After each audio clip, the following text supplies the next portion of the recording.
또 우리가 한 달 만에 만났습니다. 한 달 만에 만났는데, 참 반갑고, 오늘 이렇게 여러분들 찬양하는 모습을 보면서, 또 성장했구나.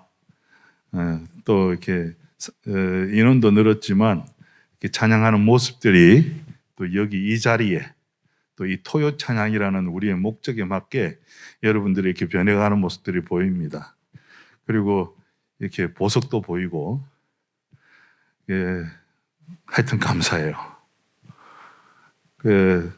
여러분들이 이제 한 달에 한 번 하는 건데, 제 바람은 한 달 동안 준비해가지고, 여기서 한번 여행 리허설을 한번 하고, 우리도 좀 더 큰 자리로 한번 옮겨서, 우리 랩런트들이 하는 찬양 콘서트를 한번 하면 어떨까?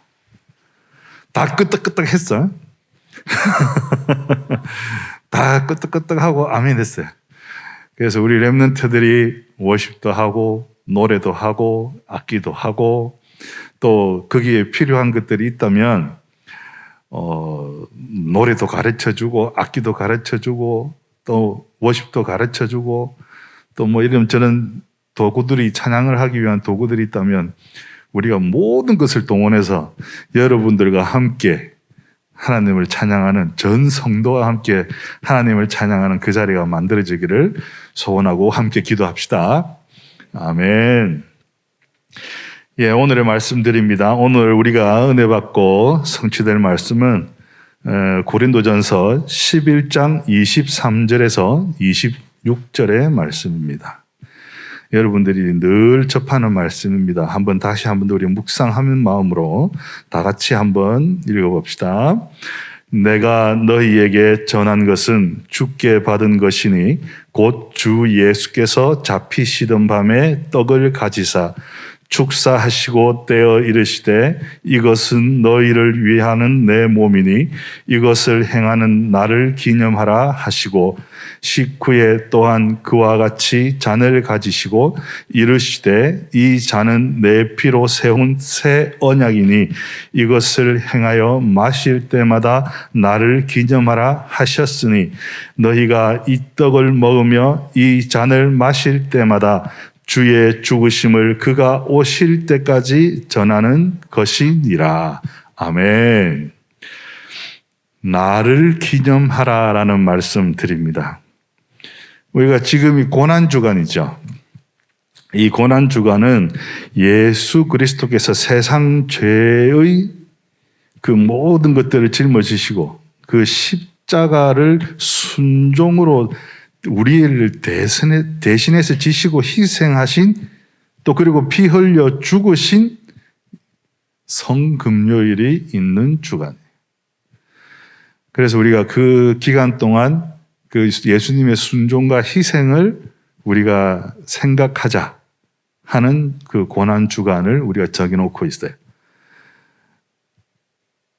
십자가의 고난과 죽음을 통해서 하나님을 믿는 자들에게 이 구원을 베푸신 일을 생각하며 감사와 그 예수 그리스도의 그 십자가상에서의 그 다 이루신 그 순간과 그 모든 영광을 여러분들 마음속에 그 감사의 마음으로 담고 계십니까? 우리가 감사한다는 것이 우리의 죄를 대신하신 것에 대한 감사부터 시작돼야 돼요. 내 기도의 응답이 무엇이냐? 그것이 중요한 것이 아니라 하나님께서 주신 무조건적으로 우리를 선택해서 주신 나는 원하지 않았지만 하나님께서 주신 우리에게 값없이 주신 그 구원에 대한 감사가 가장 먼저 우리가 가져야 할 자세입니다. 그리고 부활주일은 세상의 죄를 대신하여 죽은 하나님의 어린 양 예수 그리스도가 죽음에서 다시 살아날 것이라는 하나님의 말씀이 성취된 날입니다. 그래서 우리는 이미 2000년 전에 이 사건을 통해서 고난주간이 지난 후에 안식 후 첫날 예수님께서 부활하셨다는 사실을 알고 있어요. 그래서 고난주간에 이 슬픔을 느낄 필요가 없어요. 이것은 예수님이 육신으로는 감당하기 힘드셨지만 그 하나님이신 예수님, 성자 하나님이신 그 예수님이 감당하지 못할 일은 아니었기 때문에. 그리고 우리가 감당하지 못할 시험을 주시지는 않는다고 했잖아요. 그래서 믿음으로, 순종으로 그 고통을 참고 모든 것을 이루셨어요. 그 예수 그리스도께서 부활하신 안식 후 첫날 구원의 감격으로 그 부활의 영광을 기념하는 그날이 주님의 날, 주일입니다. 오늘이 안식일이고 내일이 주일이에요. 그래서 주님의 부활하심, 우리 죄를 다 사하시고 우리 죄를 다 사하셨음을 하나님의 아들이심을 세상에 보여주신 날, 그날이 주님의 날, 주일입니다.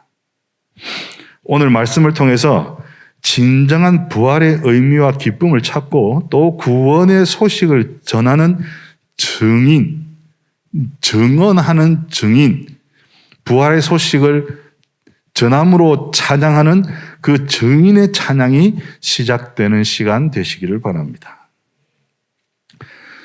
우리가 첫 번째 기념할 것이라는 이 단어를 기념이라는 단어를 한번 생각해 봅시다. 기념한다라고 그러는 것은 기억해서 마음에 새긴다, 그 정도로 우리가 해석할 수 있겠죠? 그래서 우리가 흔히 가장 기본적으로 지키는 것이 생일. 친구들 초대해서 파티도 하고, 또 선물도 받고, 또 생일을 누군가가 기억을 못 해주면 섭섭해지고, 뭔가 복수하고 싶은 마음도 생기는 그런 기념일, 또 우리가 또 결혼하면 결혼 기념일, 또 이것저것 기념일이 많아요. 그래서 기념한다라고 했을 때는 우리가 주로 좋은 일을 기념하죠. 그죠? 물론 현충일도 있어요. 근데 주로 우리가 생각하는 것은 좋은 일을 기억하고 싶어 해요. 여러분들 이렇게 남자친구, 여자친구 사귀었을 때 며칠부터 시작하나? 100일부터 시작하나? 기념을? 100일, 그 다음 1000일, 50일부터 시작합니까? 아유, 많이 짧아졌네. 그럼 50일이 기본이라는 거네. 50일이 기본이에요, 50일이. 그럼 50일 안에 헤어질 수도 있다는 이야기거든. 맞잖아. 그러니까 50일을 기념하는 거지. 그래서 이런 기념한다는 여러 가지 우리 세상에 그런 풍속들이 있어요. 근데 우리가 기념할 것은, 우리가 이 부활을 앞두고, 부활주의를 앞두고 기념할 것은 이 고통을 받으신 그리스도의 몸과 또 흘리신 그 속죄의 피를 통해서 이루신 구원의 새 언약인 복음을 이루신 예수 그리스도를 기념해야 됩니다. 여러분들 마음속에 예수 그리스도는, 여러분들의 믿음 속에 예수 그리스도는 어떠신 분이십니까? 많은 것들이 있을 거예요. 그 중에 우리를 구원하시기 위해서 대신 죽으시고 부활하셨다는 그 사실을 기념하는 날이에요. 그렇다면 기쁜 날이잖아요. 그죠? 찬양이 넘쳐야 됩니다. 뿐만 아니라 아까도 말씀드렸지만 고난 주간에도 찬양이 넘쳐야 됩니다. 하나님은 우리가 슬프게 있는 것을 원하지 않으셔요. 우리에게 기쁨을 주시기 위해서 이게 슬픔을 겪었지만 결론은 기쁨이거든요. 결론은 기쁨이에요. 근데 인간적인 방법, 세상적인 방법으로 즐긴다 그러면 조금 슬프다가 기쁘면 더 기쁘죠. 어떤 이야기인지 이해가 돼요? 이런 전례적인 방법은 인간의 방법입니다. 고난주간만 되면 이 성찬식 막 이렇게 하면서 막 그냥 뭐랍니까? 금식도 하고, 옛날에 금식도 하고 아무것도 안 하고 그냥 물도 안 마시고 일주일 동안 금식하면서 내가 예수님의 그 십자가의 고통을 내가 같이 느끼겠다고 그렇게 하면서 신앙생활을 했었어요. 근데 들의 풀도 먹이시고 공중에 나는 새도 먹이시는 하나님이 우리 보고 일주일 동안 굶으면서 기도하라고 명령하신 적 없거든요. 그러니까 우리의 마음에 이렇게 하면 내가 예수님의 고통을 조금이라도 느끼면서 내 자신에 대한 그리스도에 대한 미안함을 내 마음을 좀 들어볼 수 있을까? 그런 인간적인 마음에서 시작된 풍습이에요. 그래서 우리가 이렇게 부활주일날 성찬식을 많이 하는데 그 기념을 위해서 하는데 지금 우리가 코로나 때문에 세례식도 겨우 하고 있잖아요. 그러다 보니까 성찬식이 없이 지나가고 있어요. 그런데 그래서 오늘 예수님을 기념하는 우리 성찬식 그게 무엇인지 좀 한번 살펴봅시다. 성찬식은 한마디로 이야기하면 예배 그 자체예요. 성찬식 성찬식 하는 그 과정 안에 모든 예배의 요소가 다 들어가 있거든요. 그리고 예수의 부활을 기념하고 하나님의 구원을 베푸신 그 사건들을 기념하는 기념식이에요. 그래서 우리는 축제로 즐겨야 합니다. 하나님이 만들어 놓고 보시기에 좋았더라 하셨잖아요. 그럼 우리가 구원받아서 기뻐 뛰어야 하나님이 보시기에 좋아하지 않으시겠어요? 여러분들 여러분이 누구한테 선물을 딱 줬는데 받아서는 이 반응이면 기분이 좋아 안 좋아?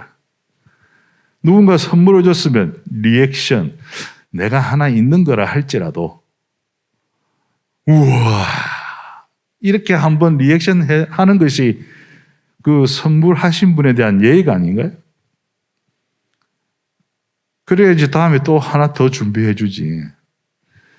그래서 우리가 부활주일을 맞아서 하나님 앞에서 이 성찬식을 하고 있지는 않지만 여러분들 스스로 혼자서라도 성찬식을 한번 해보시기 바랍니다.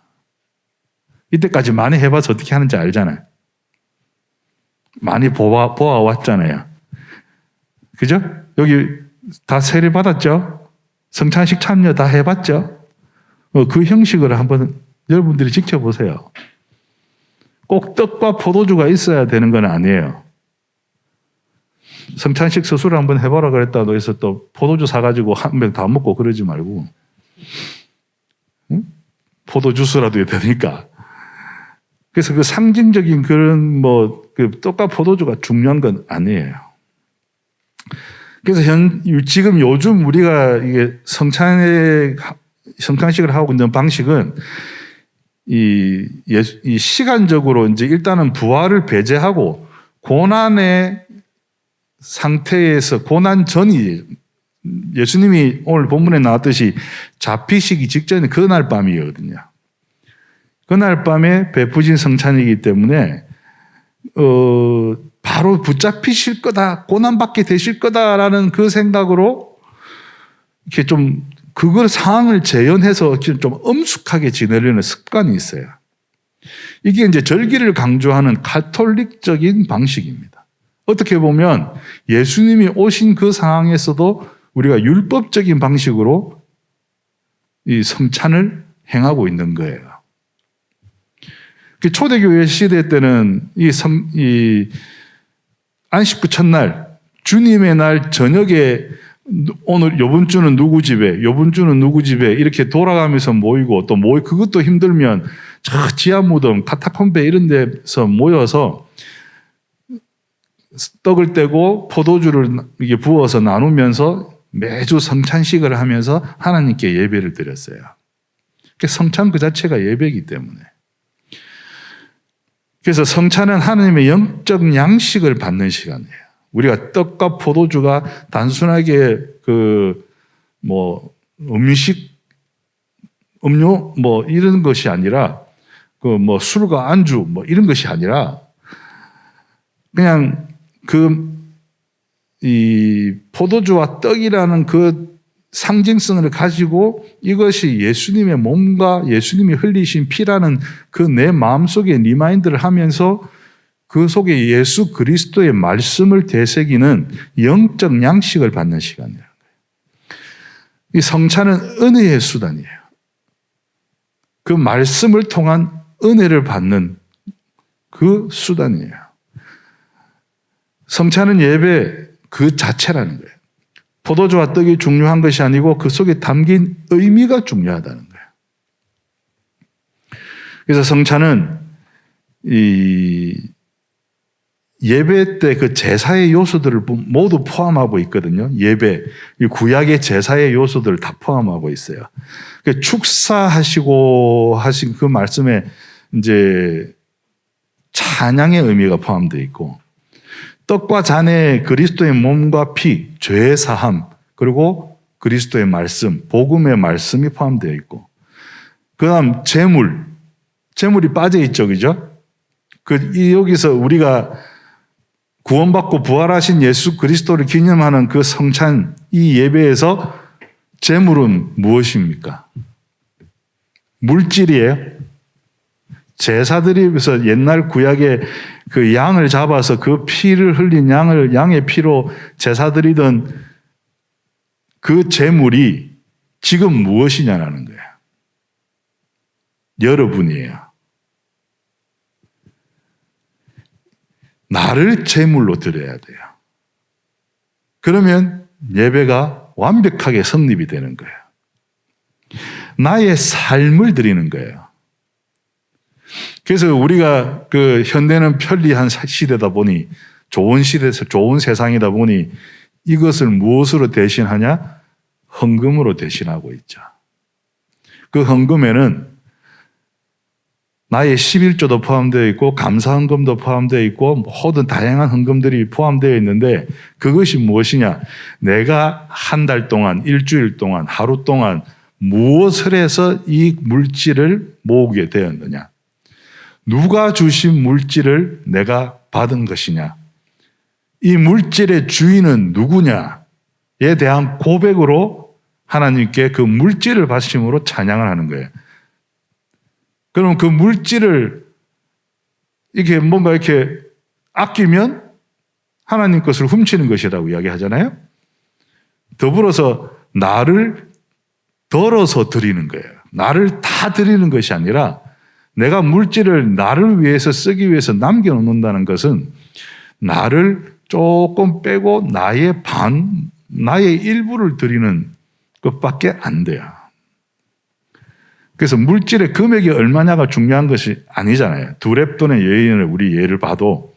그래서 내가 가지고 있는 것이 주인이 누구냐, 내가 드리고자 하는 마음이 어떤 것이냐가 중요한 것이거든요. 그래서 이제는 제물로 드리는 짐승의 피는 더 이상 필요하지 않습니다.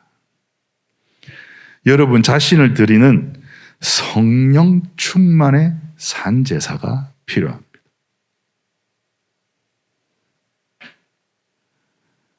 그 다음 우리가 살펴볼 것이 전할 것입니다. 우리가 무엇을 전할 것이냐? 첫 번째로 구원을 베푸신 하나님의 사랑을 전해야 돼요.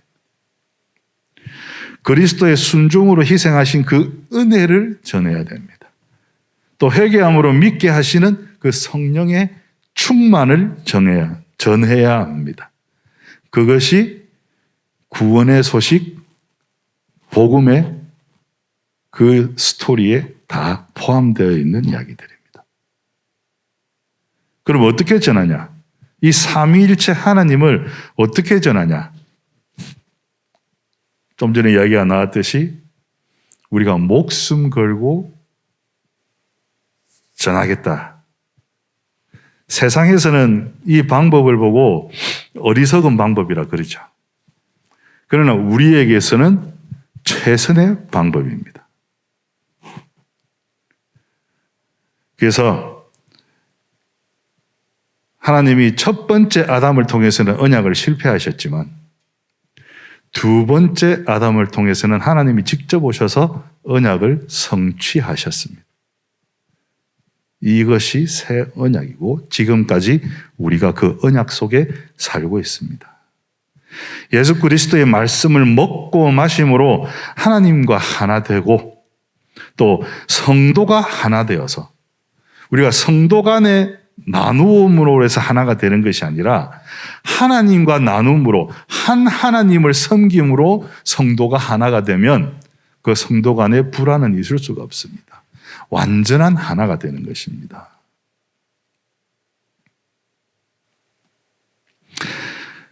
그래서 예수 그리스도의 말씀을 먹고 마심으로 하나님과 하나 되어서 성도가 하나 되어서 증인으로 세상 앞에 서야 합니다. 예배를 통해 진정한 예배자로 찬양하는 자, 주님이 찾으시는 예배자, 또 말씀을 준행하는 자, 감사하는 자, 축복받는 자가 되시기를 바랍니다. 말씀했습니다. 고난 주간에 예수 그리스도의 고난과 죽음으로 인해서 슬픔과 죄책감에 빠져 있을 것이 아니라 우리는 구원의 감사, 기쁨을 전하는 전도 주간이 되어야 할 것입니다. 부활은 하나님에 대한 믿음의 확증, 승리, 축제, 이 지상에서 누리는 천국입니다. 부활을 통해서 그것이 확증되었습니다.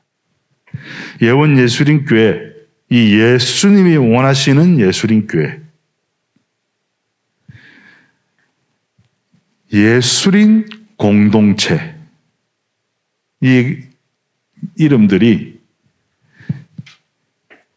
예수님이 원하시는 예수인 공동체가 되기를 바랍니다. 그래서 이 세상에서 복음을 전하고 이 예술의 현장에서 부활의 영광과 기쁨을 전하는 예술인 제자 되시기를 주님의 이름으로 축복합니다. 이 모든 것에 우리가 집중하기를 바랍니다. 여러분, 집중하면 땀도 나고 힘겨울 때도 있습니다. 그러나 그 뒤에 오는 그 영광은 비교할 수 없을 만큼 큰 영광을 여러분들이 누릴 수가 있습니다. 내일 부활주일을 지킵니다. 부활주일에 그 기쁨의 찬양으로 여러분들이 한 걸음 더 하나님께 앞에 나가는 성장하는 시간 되시기를 바랍니다. 여기서도 찬양할 때 여기 이렇게 눈에 보이는 상황이 잘 없으니까 또 힘이 안 나죠. 혼자서도 찬양할 수 있어야, 하나님과 1대1로 찬양할 수 있어야 진정한 찬양을 누릴 수가 있어요. 마찬가지로 하나님과 1대1의 예배가 되어야 진정한 예배를 드릴 수가 있습니다. 여러분들 스스로 하나님 앞에 서시기 바랍니다. 그래서 다른 사람 눈치 보지 말고, 또 교회 안에 어릴 때부터 이렇게 성장해 오다 보니까 나를 아는 사람이 많잖아요. 그죠? 여러분들 스스로를 아는 사람이 많아요. 나의 과거를 다 알아. 그러다 보니 왠지 저분들 앞에서 몸을 움직이기가 좀 멋쩍어. 이렇게 막 즐겁게 찬양하면 제가 왜 저러나? 그럴 것 같아. 떨쳐버립시다. 부활의 영광을 우리가 진짜 기쁨으로 내 속에 있는 걸 다 드러낼 때 여러분들 하나님이 칭찬하실 겁니다. 아멘. 다 같이 기도합시다. 하나님의 사랑과 은혜 감사드립니다. 저희들에게 이런 노래의 달란트, 악기의 달란트, 그리고 몸으로 무용으로 하나님께 드리는 찬양의 달란트를 주심을 감사드립니다. 저희들이 이 부활주의를 맞아서 하나님께 이 모든 달란트로 하나님을 찬양하기를 원합니다. 저희들 마음속에 있는 소극적인 마음, 그리고 작아지려는 이 분위기를 우리가 극복하여 승리하게 하여 주옵시고, 우리가 집중하여서 땀을 흘리고 그 힘겨움을 극복해 나가면서 하나님께 영광을 돌릴 수 있는 기쁨의 기쁨을 갑절로 우리가 누릴 수 있도록 하나님께서 허락하여 주시옵소서. 모든 말씀 예수 그리스도의 이름으로 기도드렸습니다.